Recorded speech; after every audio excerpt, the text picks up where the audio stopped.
Good Saturday morning. I am up early. It's about 7:30 this morning. I need to go to the grocery store and do some shopping. I've gone a whole week without groceries due to the snow we had, icing. I don't know what they even call it. But yeah. Gotta go get a little food in my house. And I thought I'd vlog a little bit today. How's your morning starting out, guys? I'm hoping that it's gonna be nice today. It's supposed to be like 50 today. And I'm gonna try to go to the movies also today later on. So come with me. Hey friends, early morning. This is my favorite time of the day, guys. It is so quiet, no traffic on the street. It's like before the hustle and bustle of the world, and I just love it. I love getting out.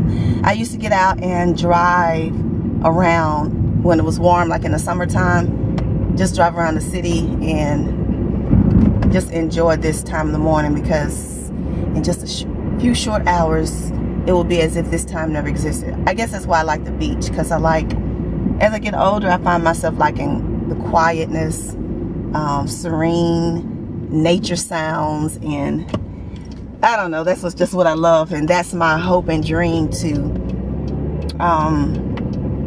retire, you know, somewhere along the coast. I guess that's why I like to go to the beach all the time, because I just can prepare myself for when I get ready to retire. So I'm on my way to the grocery store, guys. I have winged it all week with no groceries. I have like eaten at the restaurants. That's, I guess, a plus of living downtown. I can walk out my door and go across the street to different restaurants. So I've been eating downtown a lot, which is wasting a lot of money, but just didn't want to get out on the streets because it was so icy. And I don't know why the city don't treat the streets like that. They only do the highways and overpasses. They do not do any streets. They just tell you to be careful. So that's why I don't get out, you know. I don't do that. So I've been we've had 2 weeks back to back of snow and ice, and so finally it's cleared up. And just to show you how crazy this weather is, right now it is like 40 some degrees, and it's at 7:30 this morning.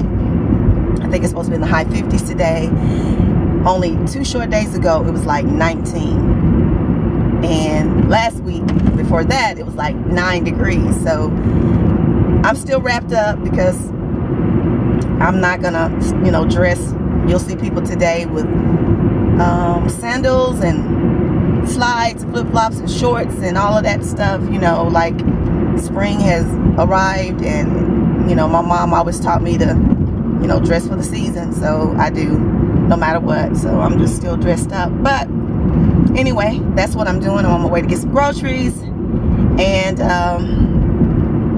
I think I want to have a little talk when I get back, guys. I want to talk about the state of this world with our kids. And I'm not really speaking about my kids, you know, so I want to put that out there before I have the conversation. But I got some people that are close to me are dealing with some things, you know. It's like the mindset of kids today. And when I say kids, I'm not talking about teenagers. I just call them all kids when they're younger than me. But these are adult men, and just don't care about life. The sunrise is so pretty. Don't care about nothing, you know. Their waking moment, all they can think about is getting high. Y'all know anybody like that, where these young people can't hold a job down? You know, their whole existence is about their next high, you know, and just being disrespectful to their parents. And, you know, I often think about the scripture in the Bible when it talks about, you know, kids being disobedient and raising up against their parents.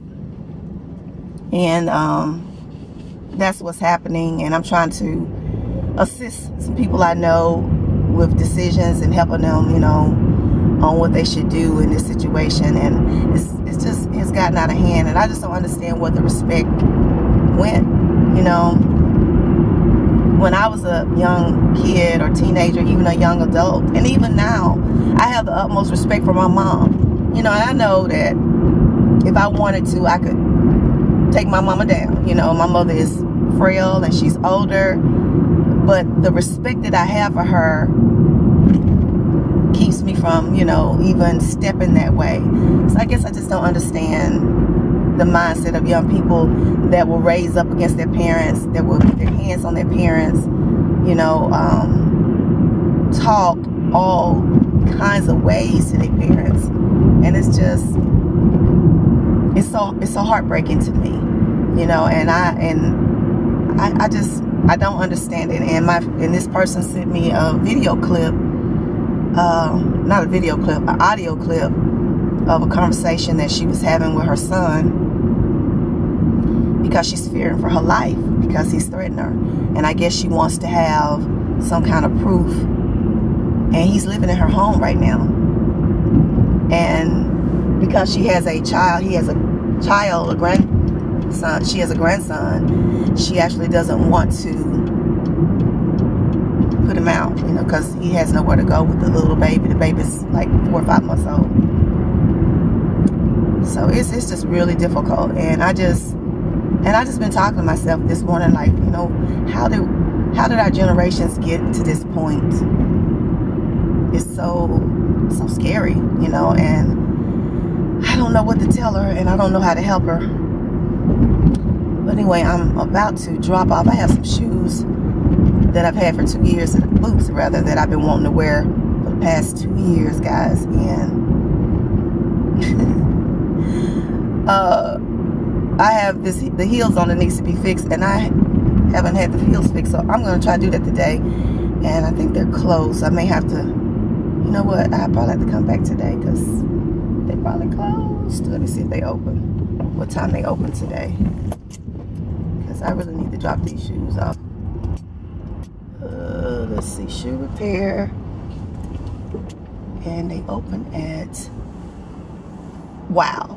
You know, somebody told me they was closed on Saturdays and Sundays. So they are closed today. Okay, so that means I'll have to bring them back on a weekday. And then see, I don't really have the time to bring them on a weekday. Shoot. Let me look at this.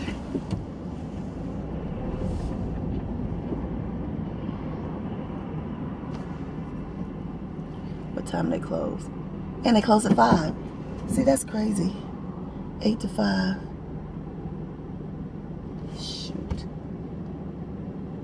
So that means I'll have to get somebody else to bring them for me, because I would never be able to bring them because I work till 5. It's crazy. I don't know why my eyes are running water. But anyway, let me get in this store, guys. Just venting this morning. You know, sometimes you just need somebody to hear you. All right, guys.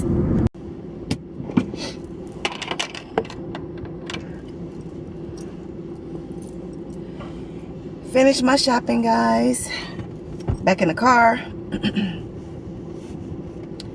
Headed home. It's almost 50 now. It's like 47. I guess I'm gonna have to go. I'm gonna have to make a left, a right turn out of here. That's my new thing now. I'm gonna start shopping early in the morning because the store is really empty early in the morning. Although you have to deal with people stocking, you know, the store, they stocking up the store and everything early in the morning, but at least you can get in and get out, because this store right here is always crowded. Trying to see if I can make a left-hand turn. I think I can. But anyway, to get back to what I was saying, I was just talking about our young people and the state of their lives, guys. We got to do something to help these young people realize that there's more to life. Because in 20 years from now, hopefully, you know, he'll look back on his life and he'll think about, you know, everything he threw away and how he wasted his life. You know, it's so important these years, you know, with his child to be the proper example. You know, that's what's wrong. You know, our kids, I think a lot of them, especially when they grow up in single parent homes, and I'm not going to fault single parents because, you know, you didn't do that by yourself.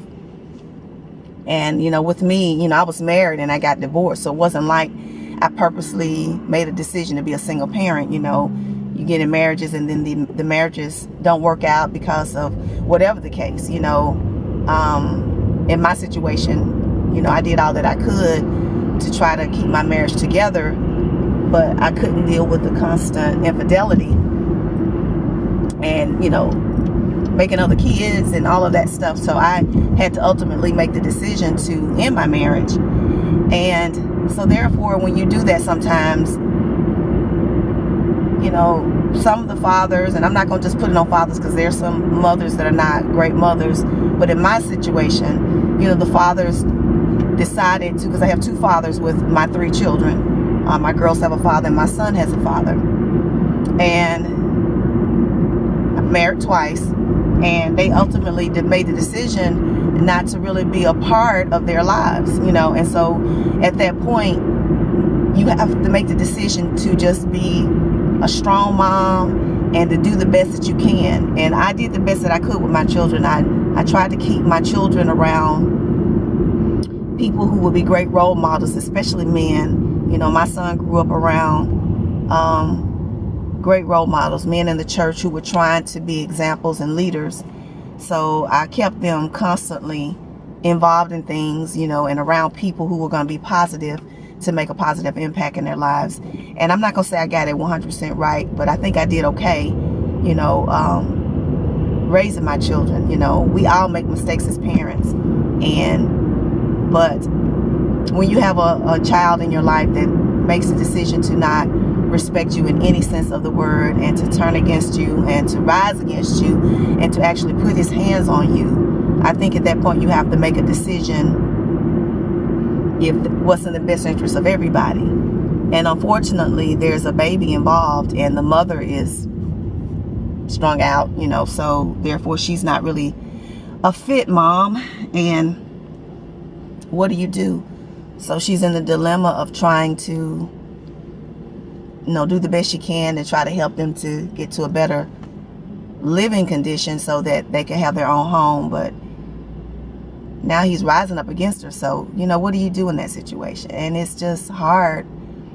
It's just really hard. And you blame yourself. You beat yourself up. You feel like you wasn't a good parent, and no, the children didn't ask to be born, but you did do right by them by making the sacrifices necessary to give them a good home, try to give them a good upbringing and role models, and teaching them, right from wrong and love for people. And sometimes they still turn out differently.